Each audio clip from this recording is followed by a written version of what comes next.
This video is sponsored by Surfshark VPN.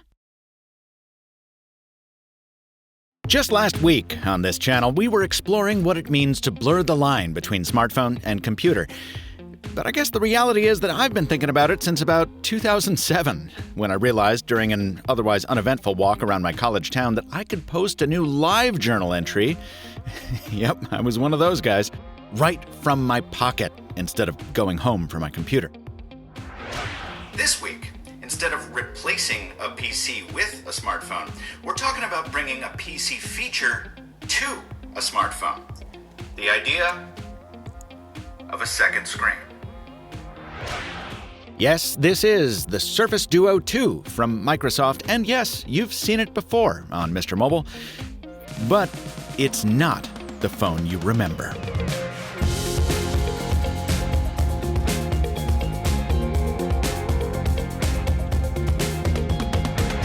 I cover a lot of folding phones on MrMobile, but the Surface Duo isn't like other foldables.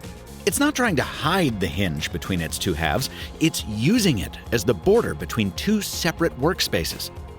If its book-like design seems like too much for a daily carry smartphone, well, don't think of it like a book. Think of it as a phone with a second screen you deploy when you need it. Now, unfortunately, the first Surface Duo was fatally undercooked at launch, and even the sequel was beset with enough bugs and bungles to obscure Microsoft's vision for getting things done. But I promised that if the sequel got better, I'd give it another look. And 3 substantial software updates later, that's just what's happened. While it's not quite up to the level it should be, and yes, I will talk about that, the biggest issues with keyboard responsiveness and gesture controls have finally been mostly resolved. In the words of my Windows Central friends, the Duo 2 is actually good now. That means I've gotten a much clearer picture of the dual-screen philosophy that is the Duo's raison d'etre. French. Raison d'etre. It helped that I got into Twitch earlier this year.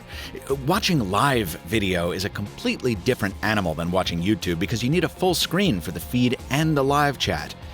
And of course, when you're streaming on Twitch, well, that extra real estate is even more helpful. In my work world, it's helpful too. Each week, I need to file a bit of paperwork for the MrMobile videos I publish, and dual displays make it a lot easier. I can take info from the production list and YouTube app from one screen and transpose that info into the delivery form on the other. Same goes for reviewing thumbnail art from my design team. I can keep it in view in Airtable on one side and give feedback in Slack on the other. But you don't have to be in the content business to appreciate a second screen. In the past few weeks, I've helped my friends search for wildly overpriced Brooklyn apartments with Messenger on one side and Zillow on the other. When my other friend sent me a link to a news story, I could open the page while still keeping my place in the conversation, and that also came in handy when I wanted to quote one of the article's more absurd paragraphs back to him. A calculator alongside Venmo, Evernote alongside Google Docs, you get the idea. Heck, if you build your home screen right, you don't even need to open an app. The right widgets will give you daily and weekly weather, your schedule, and your recent notes instantly available as soon as you open the phone. Sadly, there still aren't many apps optimized to span across both screens. Witness the annoying gap in Spotify and the columns that don't line up in apps with tablet mode layouts. Ideally, app developers will have an easier time smoothing out those rough edges once Google rolls out Android 12L, slated for later this year. And if you use Microsoft apps, you can already see where that will go. Outlook, in particular, is a pleasure, with its list of emails or calendar events on the left and details of the same on the right.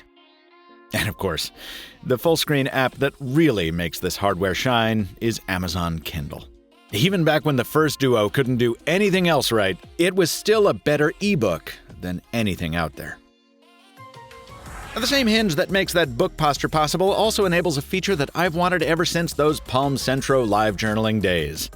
2007's HTC Tilt first put the notion in my head that a kind of pocketable laptop might be possible. And, the Surface Duo is that. It's always been able to sit like this, but only recently has the SwiftKey keyboard been swift enough to actually keep up. I wish the keyboard didn't bury the settings and function row in the hinge when you set it to full size. And why it doesn't stretch all the way across the lower screen is a mystery as massive as all this wasted space. Anyway, you can take this fully to the absurd place with a mouse if you want, or go with the far more sensible accessory of the Surface Slim Pen. As I covered back in December, this is far more capable now than it was at launch, and the magnetic mounting approach makes for a mighty convenient one-handed handle. Speaker playback is higher quality than you'd expect from a device this thin, and callers had nothing but good things to say about the audio quality coming from my end as well. And if the laptop paradigm doesn't do much for you, well, how about a Nintendo DS? Being able to play a classic like Firewatch in my hands with a dedicated screen for controls, it kinda made my week. Again, Microsoft's vision has never been the problem. It's just that we've had to wait until now for the execution to, well, mostly catch up. Yep, that means there's still some pain to pass around, and no, it's not just the camera. We'll get to that right after this. Cheap, simple, reliable. Usually you have to pick two, but my sponsor Surfshark has consistently been ranked all three by sites like Tom's Guide. Surfshark is a virtual private network, or VPN, that gives you private access to the open internet. What does that mean? Well, for one thing, it can prevent your internet service provider from giving special treatment to certain types of content, like throttling your video streaming speeds. Speaking of video, ever try to watch a show but it's not available in your region? Well, Surfshark can help there too. And if your travels take you to a country with internet censorship laws, Surfshark can help keep you connected, whether you're on your smartphone, tablet, or laptop. Get the VPN that eats other deals alive. Hit up Surfshark at the link below and pay as little as $2.49 a month when you sign up for 2 years using the code below. Thanks to Surfshark for sponsoring this video. At a little over 5 months old, the Surface Duo 2 is starting to get into price drop territory, but so far those have been limited duration. So at press time, this is still a $1,500 phone. Before you drop that kind of cash, you need to know what downsides you're facing. Most importantly, those keyboard and touch response fixes are still only most of the way there. Occasionally, in certain apps, for seemingly no reason, it'll still slow down from time to time. Also, this might be a cloud gaming situation, but that Firewatch gameplay session became real frustrating the minute I had to try climbing a ladder. And more broadly, Microsoft still hasn't managed to wrangle Android into delivering the perfect dual-screen life. Here's a good example. I've got Reddit open on the left, and when I tap a link, I'd like it to open on the right. Well, nope. In native Reddit or in Bacon Reader, the link opens where it is, completely ignoring the available second screen. The same is true in Chrome or Edge. Unless you take the explicit step of long pressing to open in a new window, the second screen will just sit there dumbly doing nothing. It gets worse in Instagram, which really shouldn't be a surprise given that platform's shameful showing on anything but an iPhone. Switch accounts, and the app will switch screens for no good reason. Elsewhere, it just depends on the app. Telegram is half broken, crashing all the time, and just generally being a dope.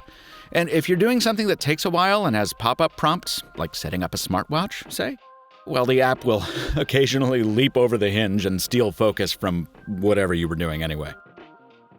I bring up Wear OS because, well, if you want to get any useful notifications when the Duo 2 is closed, you kind of have to have a smartwatch. As hopeful as I was for Microsoft to bring new features to the glance bar, it's made no progress since release, as far as I can see. It still only lights up for phone calls and a handful of system functions, and there are no plugins for third-party applications. And then there's just the weirdness that comes and goes. The latest update introduced a strange home screen bug that occasionally mistakes taps on one screen for taps on the other. Widgets occasionally break for no reason. And you still can't customize the launcher, even to do something as simple as reassign a downswipe gesture to notifications instead of system search. Folks, the Microsoft launcher is customizable on other phones. It's just Surface Duo buyers who have gotten the shaft on this. I don't get it. And finally, there's the camera. As a foldable, the Duo 2 is more versatile than most phones out there because it can serve as its camera's own tripod. Can you get okay shots with it in good lighting? Sure. But do you want to spend the time you'll need to do so? Probably not. The viewfinder is slow to launch, slow to capture, and isn't great with moving subjects. Now, I had similar complaints with Samsung's Galaxy S22 Ultra, but in a side-by-side series of shots from my Brooklyn stomping grounds, the Samsung surpassed the Surface more often than not. To my mind, the camera is just the worst of both worlds. Its large optics module makes the Duo 2 look and feel more awkward than the first Duo, especially when you're talking on the phone. And despite that, it still underdelivers in image quality. And frankly, I don't see Microsoft ever becoming truly competitive in this respect. All the folks who made those old Windows phones, the paragons of smartphone photography back in their day, are long gone. Ironically, as much as I loathe those hypey partnerships phone makers keep striking with old world camera companies, Microsoft is one of the few companies that might actually benefit from such a thing. And yet, despite all the downsides, despite the fact that my Galaxy Fold 3 is a better fit for my specific needs, despite the fact that even my Razr is simpler and easier to use, I keep coming back to the Duo 2. Now, that's not a recommendation. I still think $999 is a better price point for a device with this many compromises. And I also think I'd judge the Duo 2 even more harshly if I weren't so predisposed to embrace the unconventional. I mean, there will always be a part of me willing to forgive a weird phone's shortcomings in exchange for doing something no other device does.